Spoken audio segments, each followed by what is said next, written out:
আসসালামু আলাইকুম প্রিয় শিক্ষার্থীরা। আজকে আমরা রেয়ামিলের আরো কিছু নিয়ম নিয়ে হাজির হয়েছি।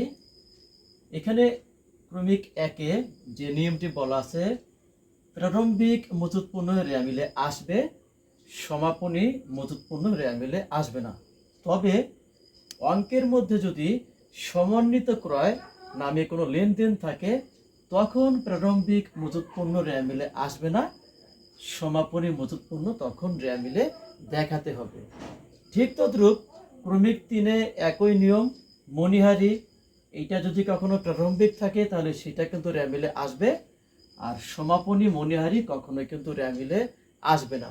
কিন্তু মজুদ পণ্যের ক্ষেত্রে যে সমন্বিত ক্রয় কথাটি বলা আছে, এইটা বলা থাকলে তখন নিয়মটা পরিবর্তন হবে। মণিহারির ক্ষেত্রে কিন্তু কখনো সমন্বিত মণিহারি রেয়ামিলে থাকে না। এবার ক্রমিক 3-এ যেটা বলা আছে, চলতি সম্পদ ও চলতি দায় প্রারম্ভিক থাকলে কখনো রেয়ামিলে আসবে না, তবে সমাপনী থাকলে আসবে। এই নিয়মটি হাতে নগদ এবং ব্যাংক জমার ক্ষেত্রে সব থেকে বেশি দেখা যায়। হাতে নগদ ব্যাংক জমা বছরের শুরুতে দেয়া থাকলে সেটা কিন্তু রেয়ামিলে কিন্তু আসে না, তবে সমাপনী থাকলে কিন্তু আসে। তবে অন্যান্য চলতি সম্পদ এবং চলতি দায়ের ক্ষেত্রে কিন্তু এই নিয়মটি প্রযোজ্য।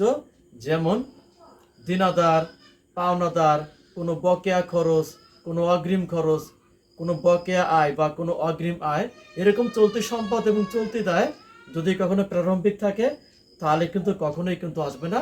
অবশ্যই সমাপনী যেটা আমাদেরকে সেইটাই রেয়ামিলে দেখাতে হবে।